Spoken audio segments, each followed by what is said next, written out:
Alors, qu'est-ce que tu as lu, toi, Martin, dans le lot? J'en ai lu que deux. Voilà, vu que j'avais un programme absolu assez chargé cette semaine, j'ai pas Donc, beaucoup le lu. DC Archie, c'est ça? Exactement, du Ok. crossover.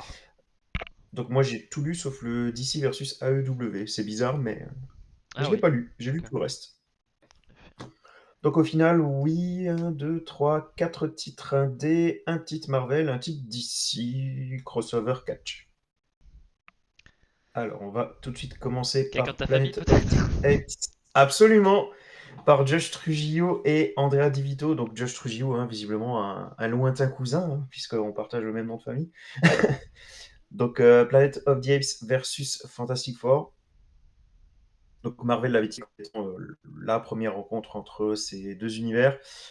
Je vais pas vous mentir, j'ai sauté sur ce numéro. Alors, ce n'est pas tant parce que c'est un crossover, parce que moi de base, les crossovers, c'est pas forcément ma cam. Franchement, c'est juste que la planète des singes, c'était d'ores et déjà suffisant pour moi, en fait, hein. C'est un univers vraiment que j'adore. Euh, je pense qu'à part la vieille série télé et le roman de Pierre Boulle, qu'il va falloir que je lise quand même tôt ou tard, que je suis quand même pas mal à jour. Donc c'est vraiment un univers que j'apprécie beaucoup, beaucoup. Et donc je me suis jeté assez rapidement dessus. Alors concernant le numéro en lui-même, on va pas se mentir, on est surtout sur de l'introduction et dans l'hommage du premier film quand même.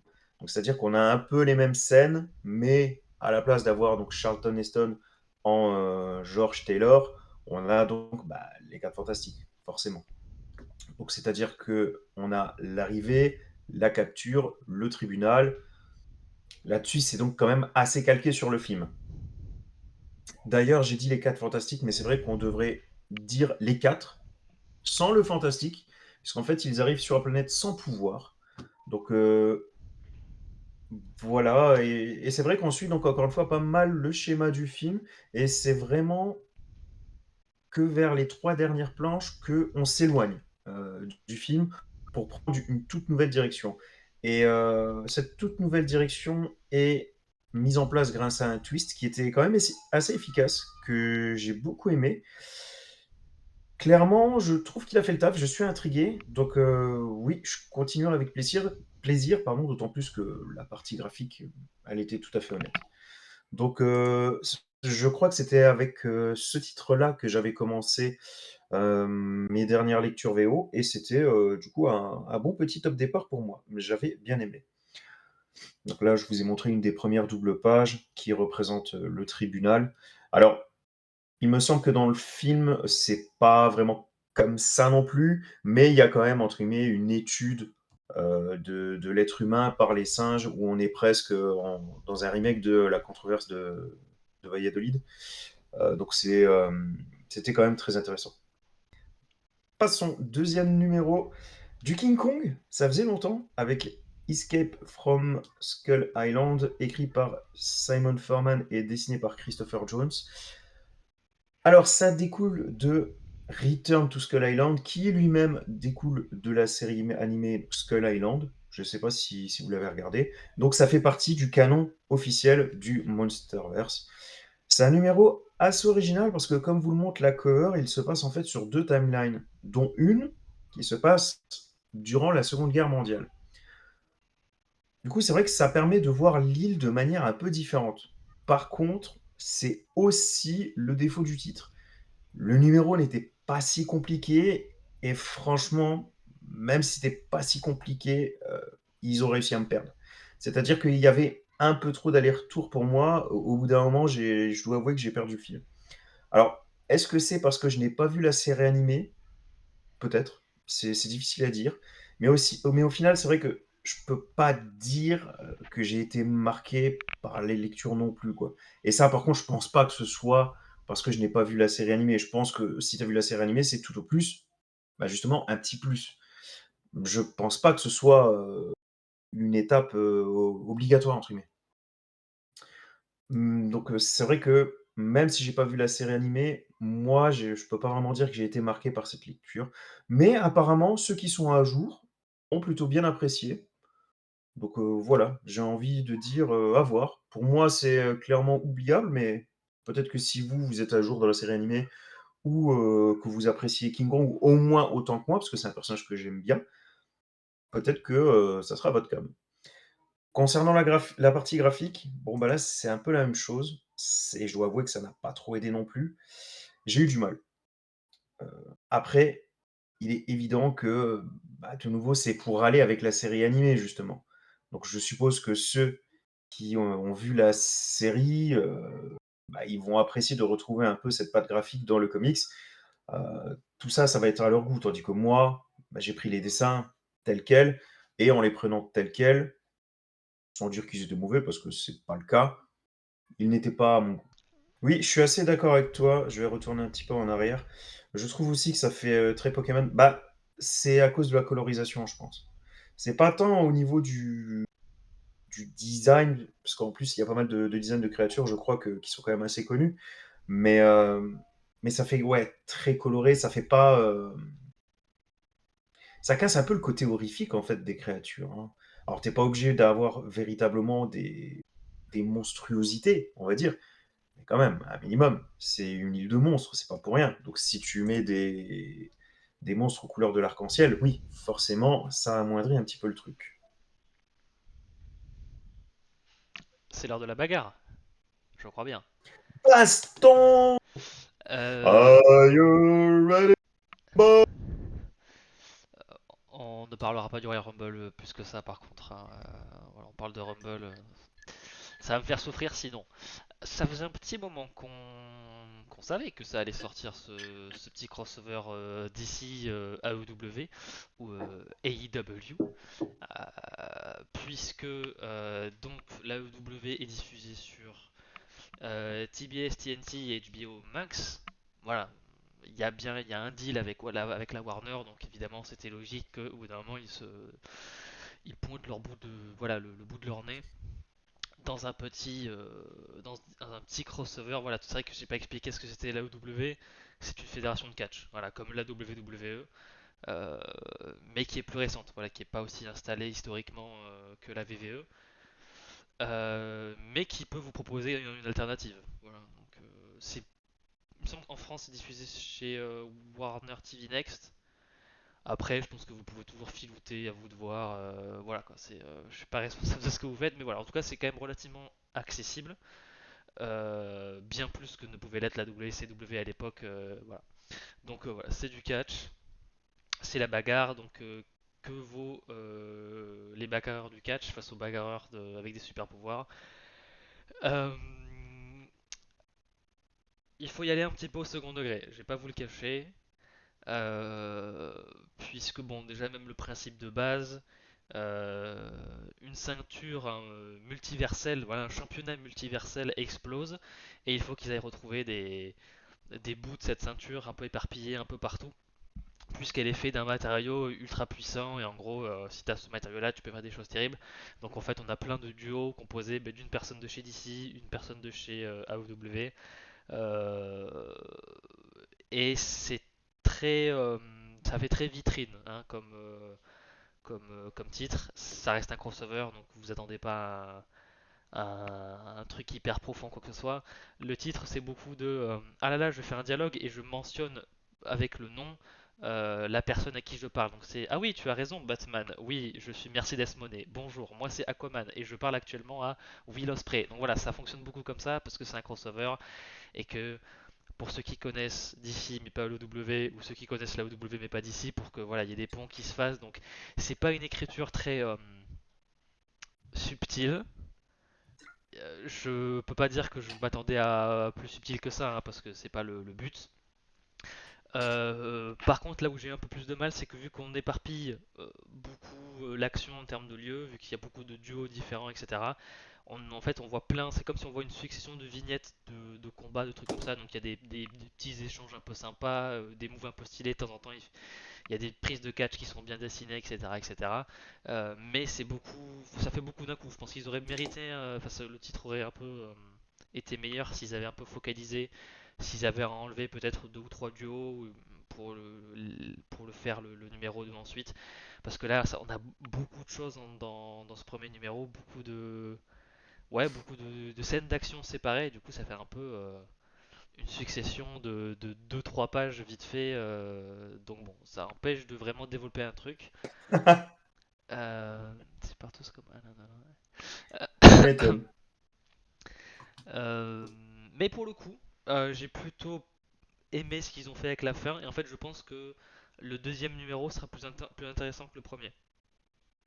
Je peux pas vous le dire parce que le numéro 2 est pas sorti, mais voilà, le premier numéro c'était vraiment on introduit tout le monde, on fait des scènes de bagarre un petit peu éparpillées, un peu voilà, mais voilà, à partir du deuxième numéro ils installent vraiment une vraie histoire en gros, et je suis plus intéressé par ce qu'ils vont faire après que par ce qui s'est passé dans le premier numéro. Donc après les dessins sont plutôt cool, ça fait un peu, j'ai pas envie de dire le Dan Mora du Wish parce que ça peut paraître péjoratif, mais il y a un peu le même trait, la même volonté en termes de un mélange entre c'est détaillé mais ça reste aussi un peu simple par moment, enfin simple dans le bon sens du terme, hein. Mais voilà, donc en tout cas, enfin, Andrew Dalhouse et Travis Mercer ont fait un bon taf. Euh, et pareil, Steve Orlando quand même non assez installé, hein, quand même. Voilà, je pense que c'est pas la meilleure des introductions, mais bon, si vous êtes fan de catch, c'est un peu le bon moment, la bonne occasion pour voir ce que ça donne. Et c'est vrai que c'est assez marrant de voir des Kenny Omega, des Will Ospreay, des Tony Storm se battre contre, je sais pas, des gens de la Ligue des Assassins, ce genre de truc. Donc c'est fun. Mais pour le moment, ça va plus loin. Mais peut-être que le numéro 2 s'il est cool, je vais lire le numéro 2 voir si ma prédiction est bonne ou pas. Mais c'est vrai que comme numéro 1 c'est pas la meilleure des introductions. Mais je vois pas comment ils auraient pu faire plus efficace ou synthétique que ça. Voilà, donc pour fans de catch, je pense, parce que sinon je vois pas énormément d'intérêt, je vous l'avoue. Mais bon, moi j'ai passé un bon moment. Après, de ce que tu me dis, ça, j'ai l'impression que ça commence à faire beaucoup. Parce que, admettons, je veux dire, t'es fan de catch et de Batman, donc tu te lances sur ce numéro et que ce numéro, ça va. Mhm. Mais moi, donc, qui bouffe beaucoup de DC, entre ce titre-là où tu dis il faut le prendre au second degré, et clairement DCKO où on dit il faut éteindre son cerveau, ah Ouais, putain, c'est quand qu'il y a un DC qui ressemble à un truc un peu sérieux, quoi. ouais, ouais, Où ça commence à faire beaucoup, quoi. Donc, ouais, ouais. c'est. Oui, après, quand je dis second degré, c'est vraiment, vous attendez pas à avoir un truc avec une histoire méga complexe ou quoi que ce soit, c'est vraiment, faut prendre le titre pour ce qu'il est, quoi. Parce que sinon, Bon, ça, vu le synopsis, oui, on voilà, l'imaginait pas trop autrement. voilà. Ouais, t'as raison. Titre suivant pour moi, The Witcher, Bloodstone, écrit par Daniel Friedman et dessiné par Pius Bach. C'est édité chez Dark Horse, donc c'est une série limitée en 4 numéros. Pour ce qui est du synopsis, donc Geralt arrive dans un village dans lequel un homme est mort, et pour les villageois, c'est un monstre. Pour Geralt, il a été empoisonné par un homme, donc c'est pas son problème. Bon, il accepte finalement de mener l'enquête le temps que le cheval se repose, et de là, il va y avoir moult rebondissements. Mon avis, eh ben, c'était pas mal du tout. Franchement, c'était pas mal du tout. J'ai bien aimé l'ambiance du numéro et le ton un peu plus adulte de ce que j'ai l'habitude de lire. En plus, le numéro était plutôt intriguant. Il a un côté, alors, il a un côté quand même mon précieux que j'ai pas trop aimé parce que j'ai trouvé ça quand même assez facile. Mais bon, ça tient peut-être en deux, trois planches à tout casser. Pour le reste, c'était franchement un numéro distrayant qui donnait envie de lire la suite. Et niveau dessin, il me semble que j'ai mis aussi quelques images. J'ai trouvé qu'on était bien. Attention, rien d'extraordinaire, mais rien de catastrophique non plus. On est juste bien. Oui, voilà, c'est bien ce que je disais, j'avais mis deux planches. Dans le sens où il y a que 4 numéros, je pense que je vais continuer parce que ça ne sera pas un trop gros investissement de temps. Et puis voilà, niveau intrigue, il y a un petit quelque chose, même si clairement, c'est pas ça qui va vous faire, c'est pas ça qui va créer une révolution dans l'univers de Witcher, hein, ça c'est évident. Je dirais même que si vous êtes fan absolu de cet univers, pour vous, ça sera peut-être un peu léger. C'est tout à fait possible. Alors, dans le chat, il y a Metz qui dit qu'à part la gamme absolue, c'est vrai que d'ici, c'est pas, ça ressort pas trop du lot. Et on commence à voir. Alors, les chiffres de vente de comics, c'est toujours un peu particulier parce que c'est jamais exhaustif, parce qu'il y a tellement de choses, de paramètres, et en plus, les éditeurs dévoilent pas leurs chiffres. Ça vient plus des libraires. Euh, mais ouais, sur le top 10 des ventes de l'année, ou même un peu top 15, ou je sais plus quoi, il y a la plupart, c'est des titres d'ici. Bonne grosse partie, c'est des titres absolutes. On se retrouve dans le top 15 ou le top 20 des ventes de l'année des absolutes marchés de Manhunter. Ce qui n'a aucun sens hein, en termes de vente. Un titre marché de Manhunter dans le top 20 de l'année, bon, c'est assez rare. Mais c'est vrai que malgré le fait qu'il n'y a pas beaucoup euh, de titres hors absolute de chez DC, bon, on a quand même les Batman voilà, de Fraction, etc. Le Hush 2, parce que c'est les gros titres. Mais c'est vrai que ouais, les absolutes dominent tout en fait. Absolute, on a un petit peu d'Ultimate quand même. Mais c'est vrai que là, l'année est aux univers parallèles, hein, clairement. Euh, Univers parallèle, ouais, on va Bon, parler bon, d'univers. par contre, c'est vrai, je veux dire, souvent, DC est supposé être plus mature que Marvel, Ah comme oui, le dit ça. Dr. Bichir. Ouais, C'est pas une règle d'or, souvent, mais là, non, la maturité, faut ouais, oublier. ouais. Oui. Bah, il y a qu'à voir les titres un peu marquants de l'industrie des comics. Il n'y en a pas beaucoup chez Marvel, hein. Donc, bon, ça c'est peut-être mon côté un peu partisan qui prend le dessus, mais c'est vrai que les récits un peu intemporels, classiques dans les comics, on a quelques indés, on a quelques DC, mais les Marvel, un peu plus compliqué. Bah, en tout cas, ceux qui ont fait changer d'époque, changer Mhm. d'air dans l'industrie des comics, on va en parler très très prochainement. Il me semble quand même qu'ils sont majoritairement chez DC. Ouais, Alors, ce ouais. qui ne veut pas dire que, entre guillemets, qu'il y a plus d'incontournables chez DC que Marvel. Par contre, c'est quand même un signe, ça sous-entend que officiellement, d'un point de vue vraiment industrie, il y a plus, je pense, de titres d'ici qui ont révolutionné l'industrie que de titres Marvel. Bon, attention, on va pas trop s'avancer là-dessus. On On pourrait garde faire ce toute la sujet au soirée. chaud pour très bientôt. Oui, on pourrait, j'allais dire, on pourrait faire toute une soirée dessus, hein, clairement.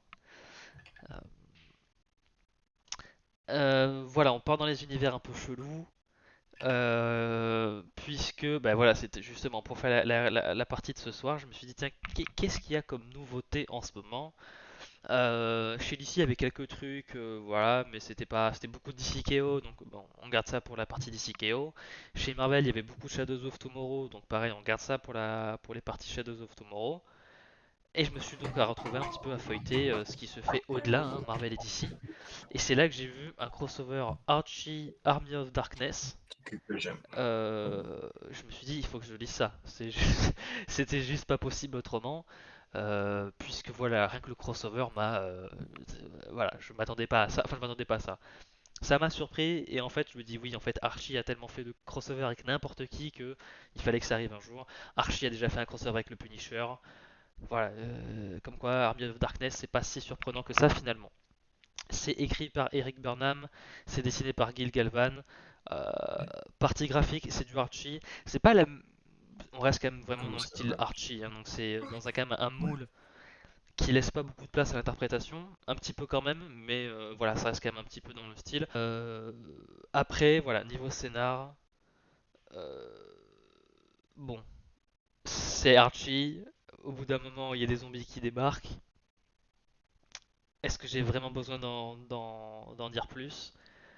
Euh, qu'est-ce que je pourrais. En fait, c'est euh, c'est un petit peu compliqué à résumer parce qu'en fait c'est à la fois très simple, mais à la fois j'ai pas trop non plus envie d'en dire parce que bon, ça reste quand même un truc de zombie, donc il faut encore qu'on découvre comment l'épidémie a démarré, etc. C'est évidemment lié à tout ce qui se passe avec Ash, évidemment. Ash, enfin Army of Darkness, enfin voilà. Euh, je suis pas un énorme fan et de Archie et de Evil Dead. J'ai lu quelques trucs Archie, j'ai vu Evil Dead 1 et 2. Mais au-delà de ça, voilà, je suis pas un gros connaisseur, mais je sais suffisamment pour un petit peu reconnaître les tropes, etc. Euh, Ce qui est plutôt cool, parce que c'est vrai qu'Archie est quand même très Ou Hérétique, je les ai vus quand même. J'ai pas vu, c'est vrai que j'ai pas vu Evil Dead 3, j'ai pas vu la série. Mais voilà, j'ai fait un petit peu mes devoirs quand même. Euh, mais pour le coup, voilà, entre l'espèce de puritanisme un peu plan-plan d'Archie et le côté très bah, groovy hein, de Evil Dead, je pense que ça peut donner un truc très très fun. Et on voit un petit peu déjà les prémices entre voilà, les deux tons qu'ont habituellement les deux univers et un petit peu qu'est-ce qui se passe quand on se les fait clasher. Voilà, entre le style d'Archie très très plan-plan, très cucul à praline, avec un peu la violence d'Evil Dead. Et le titre est violent. Pour le coup, c'est classé Teen Plus aux US, donc voilà, ado et plus. Donc c'est violent et ça m'a surpris, mais c'est quand même voilà la dissonance entre le style Archie et la violence fonctionne très très bien. Et puis voilà, au fur et à mesure, on voit un petit peu les éléments de l'univers d'Evil Dead arriver et c'est très cool. Donc pour le coup, je trouve que c'est un crossover qui est fun. En plus, je crois que je crois que c'est en 4 numéros, il me semble. Si je dis pas de bêtises, peut-être que je raconte autre chose, mais je crois que ça va pas durer très très longtemps. Et je pense que c'est bien de faire un petit peu un petit crossover qui dure pas très très longtemps. Mais mais voilà, franchement, un crossover qui est quand même assez fun. J'aurais peut-être un peu aimé que la partie graphique soit un petit peu plus moderne, entre guillemets, mais bon, le style Archie, ça a quand même un certain charme. Et puis, j'ai hâte de voir un petit peu plus de H dans cette histoire, ça peut être cool. Voilà, et qu'est-ce qu'il peut apporter dans un univers aussi coincé du cul que Archie, ça peut être plutôt sympa. J'ai pas grand-chose à en dire de plus. C'est vrai que c'était vraiment très très bon enfant, hein. Ça fait vraiment archi à fond, c'est plutôt évident. Et encore plus avec cette partie graphique-là, comme tu l'as dit, qui fait clairement plus Archie que Army of Darkness, ça, c'est évident. Mm. Par contre, moi, j'ai pas pris ça comme étant un défaut. Moi, j'ai plutôt apprécié ça. Bonne image, chérie, je t'aime. Donc ça, c'était plutôt cool. J'étais content justement de retrouver cette patte graphique spéciale Archie. Après, même si ça faisait clairement plus Archie, voilà, il y avait quand même quelques clins d'œil sympas à l'univers d'Evil Dead, donc notamment un petit clin d'œil très sympa au S-Mart. Il y a aussi quelques répliques bien fun. Alors, on pourrait penser qu'elles viennent du coup de Ash Williams, parce que bah, clairement, il a un ton à lui, hein, un ton très particulier. C'est un personnage à lui tout seul. Hein. C'est le film à lui tout seul, quoi. J'ai envie de dire. Mais bah, pas forcément, c'est pas forcément lui qui a toutes les répliques drôles.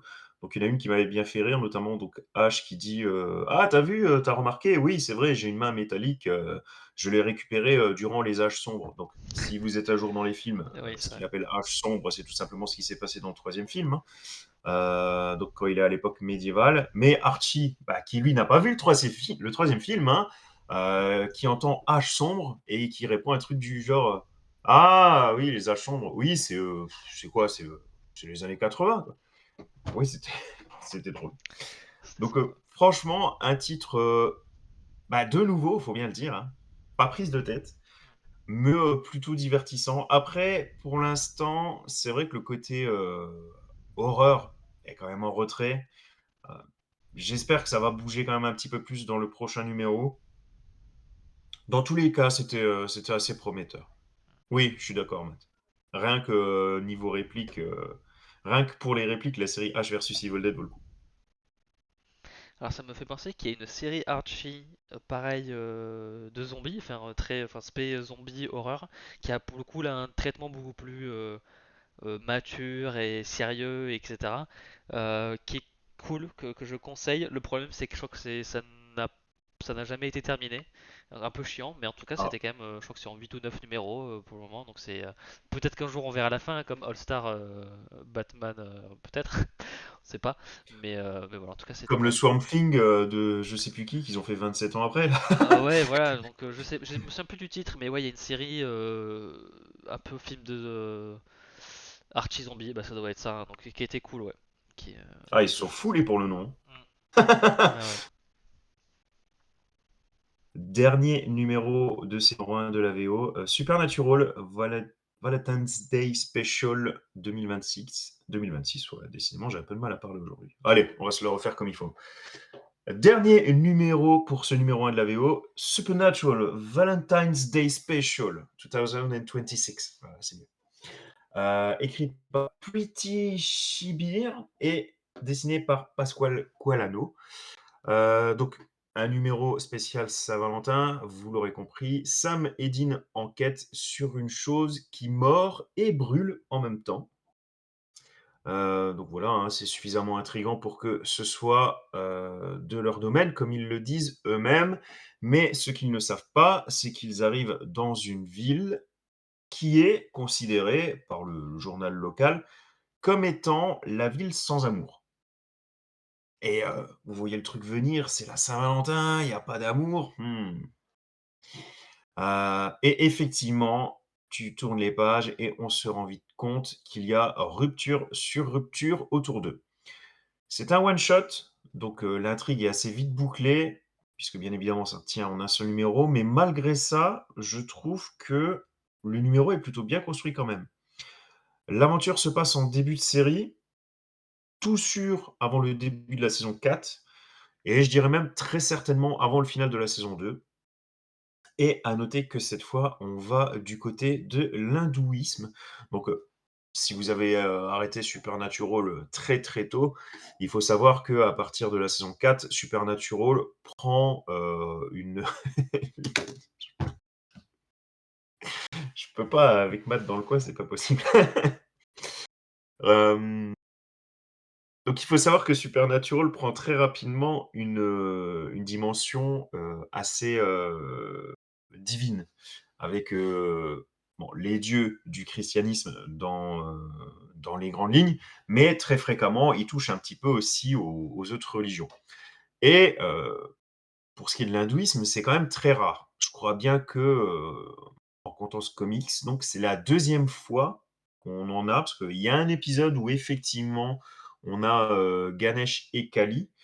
Donc ouais, c'est quand même suffisamment rare pour le noter. Et ben, le numéro était très sympa. Franchement, j'ai beaucoup aimé. Bah, il est évident que si vous n'aimez pas Supernatural, vous n'allez pas aimer ce comics. Mais bon, c'est exactement pareil pour tous les autres comics dont on a parlé aujourd'hui, j'ai envie de dire. Tu vas pas lire le titre de la EW si t'aimes pas le catch, tu vas pas lire le titre Witcher si t'aimes pas The Witcher. Voilà. Bah là, c'est pareil, tu vas pas lire Supernatural si t'as pas aimé la série. C'est pas ça qui va te faire changer d'avis, c'est plutôt évident. Mais pour ceux donc qui aiment la série, franchement, ouais, il y a moyen de passer un bon moment. Le numéro était sympa. Dean est fidèle à lui-même. San peut se confier par rapport à la perte de Jessica. Donc non, franchement, c'était bien et les dessins étaient plutôt corrects aussi. J'ai de nouveau mis quelques images. Hop. Donc voilà, amateur de Supernatural, je pense que ça peut être intéressant d'y jeter un petit coup d'œil. Hop.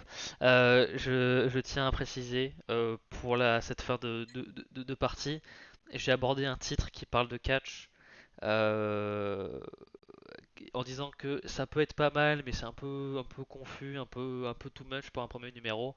Je suis là, quoi, je suis au deuxième numéro de Duo Powerbomb de Daniel Warren Johnson. Ah, Oui, Daniel Warren Johnson, qu'il ne faut pas que je confonde avec Philip Kennedy Johnson, qui travaillent tous deux dans les comics, mais hein. Donc oui. Daniel Warren Johnson, et voilà, les deux premiers numéros. Autant je pense que je m'étais fait semi-spoiler sur un truc, autant il y a un truc à la Ah fin du non, 2 et j'ai pas pu, j'ai pas, j'ai évité, enfin j'ai fait tout ce que j'ai pu pour éviter, mais ça m'est quand même tombé entre les mains. merde. Mais fin du numéro 2 j'ai quand même aussi quand même une grosse surprise. Ah. Donc voilà, et ça a l'air bien mieux pour le moment. Mais bon, c'est Daniel Bryan Johnson, hein, Ah, ça veut dire qu'au tout début, tu étais un peu plus mitigé, c'est ça? Non, non, j'étais pas mitigé, mais c'est juste que là, la fin du deuxième numéro m'a vraiment mis, je pense, la claque qu'aurait dû me mettre la fin du premier, si j'avais OK. pas été spoilé. Mais donc voilà, voilà. Mais c'était bien dès le début. Voilà, même si voilà, donc Bah, j'en si reparlera. c'est comme moi, clairement, je me suis pris une baffe à chaque fin de numéro, un peu de choses près, hein. C'est vrai qu'au niveau twist, il s'est fait plaisir. Voilà, mais voilà, quand on fera les dernières lectures VF, je reparlerai, bien évidemment. Ah bah carrément, avec plaisir.